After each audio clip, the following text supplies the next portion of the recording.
హల్లెలూయా. మరొకసారి హల్లెలూయా. దేవుడు మహా ఉచితమైన కృపను పెట్టి మనమందరము కూడా ఆయన సన్నిధిలో ఉన్నాము అంటే ఆయన యొక్క కృప. మూడు రోజుల క్రితం గురులంక ఇటుకలు వేసుకొస్తున్నారండి. 407 అని వ్యాన్ ఉంటుంది కదా, పైన ముగ్గురు కూర్చున్నారు, లోపలేమో ముగ్గురు ఉన్నారు. లోడ్ పడిందనమాట. ఆ లోడ్ ఎంతైతే వేయాలో అంతకంటే కొద్దిగా ఎక్కువ వేసేది. రాత్రి సరిగ్గా 4 గంటలకి వస్తుంటే ఈ లోపల సైకిల్ లోడ్ అడ్డు వస్తుందని చెప్పేసి అక్కడ స్పీడ్ బ్రేకర్ ఉందని చెప్పి దాన్ని దాటుతున్నప్పుడు ఆ ముసలోడు అడ్డు వస్తుందని చెప్పి బ్రేక్ వేయగానే ఆ లోడ్ అంతా కూడా అలాగే తిరగబడిపోయింది. అక్కడికే ఒక మనిషి చనిపోయాడు. అక్కడికి ఒక మనిషికి ఏమో దెబ్బలు తగిలే, ఒక మనిషికి ఏమో చెయ్యి మొత్తం 3 ముక్కల కింద తిరిగిపోయింది ఈ చెయ్య. ఇంకోటి ఏంటంటే ఇంకొకడేమో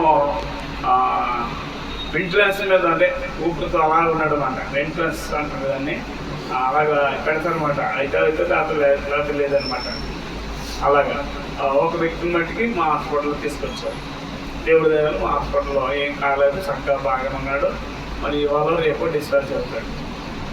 దేవునికి స్తోత్రం. ఎందుకు చెప్తున్నానంటే దేవుడు కృప ఉంది కాబట్టి మనం ఇంకా సజీవుల లెక్కలో ఉన్నాం. ఏముంది చెప్పండి, చనిపోయినాడు పాపం 6 నెలల క్రితమే పెళ్ళి అయింది అంటున్నాం. 6 నెలల క్రితమే పెళ్ళి అయింది. ఎంత గోలాడతారు చూడండి, తన భార్య, తన తల్లిదండ్రులు, కుటుంబం అంతా కూడా. గమనించండి, దేవుని యొక్క సన్నిధిని మనం అనుభవిస్తే దేవుడు అన్యాయస్తుడు కానే. మనం ఏం చేస్తామంటే చుట్టాలు వచ్చారని, పని ఉందని, లేకపోతే వ్యాపారం ఉందని, అది ఎక్కడికో వెళ్ళాలని మందిరాన్ని ఏం చేస్తాం చెప్పండి, ఎగ్గొట్టేస్తాం. దేవుడి కంటే ఎక్కువ కాదండి నాకు వేస్టేజ్. దేవుడి కంటే ఎక్కువ కాదండి నా భార్య. కొన్నాళ్ళు వదిలేసాను నా భార్యని, అందరికీ తెలుసు. పిచ్చోడు అయిపోయాడు అన్నారు. ఎవరో ఆనందరావు పిచ్చోడు అయిపోయాడు. ఏంటి బైబిల్ ఇచ్చుకొని ఆటకేయడం పోతాడంటే దేవుడు అంటే పిచ్చి పట్టాలి. ఏం పట్టాలి? అప్పుడు దేవుడి కార్యాలు చేస్తాడు. పిచ్చి, దేవుడి పిచ్చి ఉంటాం. హల్లెలూయా.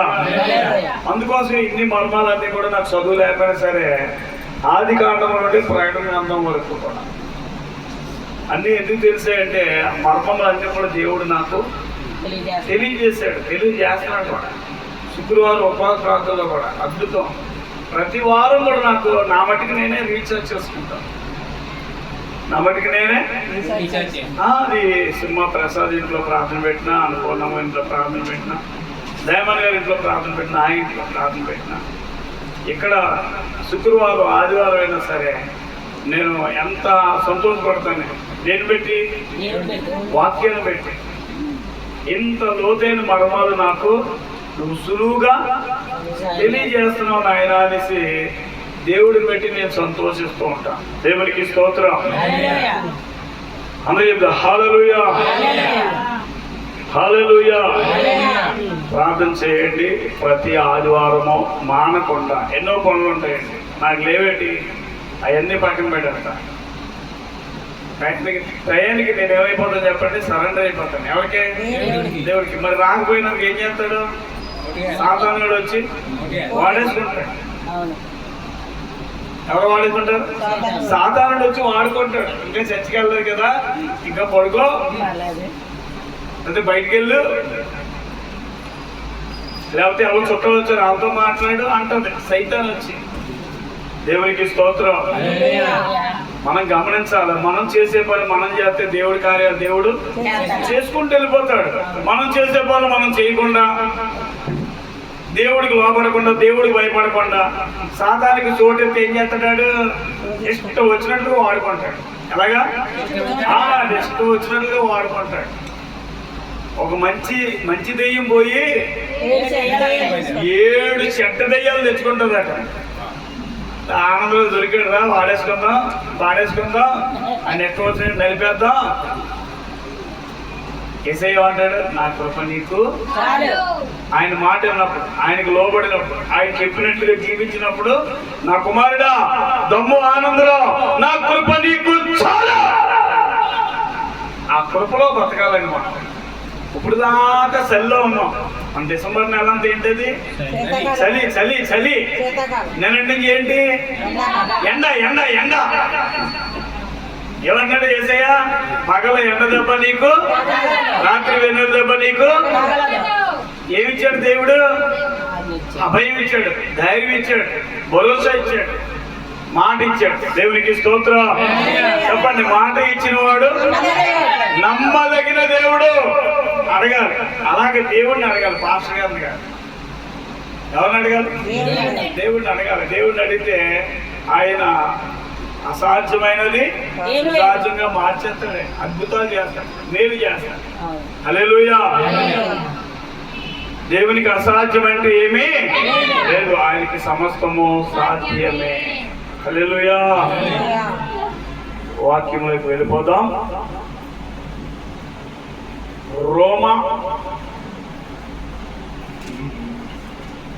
రోమా పత్రిక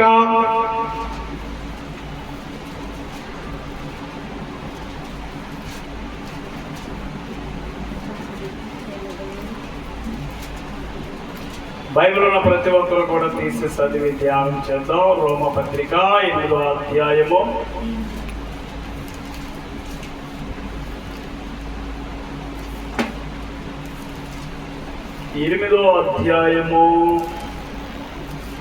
26వ వచనం. అటువలే ఆత్మయు మన బలహీనతలను చూసి సహాయము చేయుచున్నాడు. చాలా మంచి ప్రార్థన చేసుకుందాం. మహాగణుడును వాక్యమై ఉన్న దేవుడా, వాక్యముతో మీరు మాట్లాడండి. మీరు మాట్లాడితేనే మేము అందరం కూడా బాగుంటాం. మీరు కానీ మాట్లాడకపోతే మా జీవితాలు ఎప్పుడు కూడా ఇలాగే బావిలో కప్పలాగా ఉంటాం నాయన. అలా కాకుండా అనేకులకి వెలిగించేటట్లుగా, అనేకులకి మాదిరిగా, అనేకులకి దీవెనకరంగా, అనేకులకి సహకారులుగా మేము ఉండడానికి వాడబడే పాత్రలాగా మమ్మల్ని నిలవబెట్టమని, సహాయము చేయమని క్రీస్తు నామములో వేడుకొనుచున్నాము తండ్రి. ఆమేన్. హల్లెలూయా. గత 5 రోజుల క్రితం ఒక అన్నయ్య అంటాడు, తమ్ముడు ఏమంటాడమ్మా, తమ్ముడు వాక్యము చాలా బాగా చెప్తున్నాం. ఏం చెప్తున్నారంట? హల్లెలూయా. యేసు ప్రభు ప్రసంగం బల మీద నిలబడి ఆయన అంటున్నటువంటి మాట మీ అందరికీ తెలుసు. నేను చేయు బోధ నాది కాదు. ఎవరిది మరి? తండ్రిది. యేసయ్య ఒప్పుకున్నాడు. నేనంతా ఇక్కడ నిలవబడ్డమే నా పని. మాట్లాడుకునేది ఎవరు? దేవుడు. ఆనందం అనుకుంటారు మీరు అందరూ కూడా.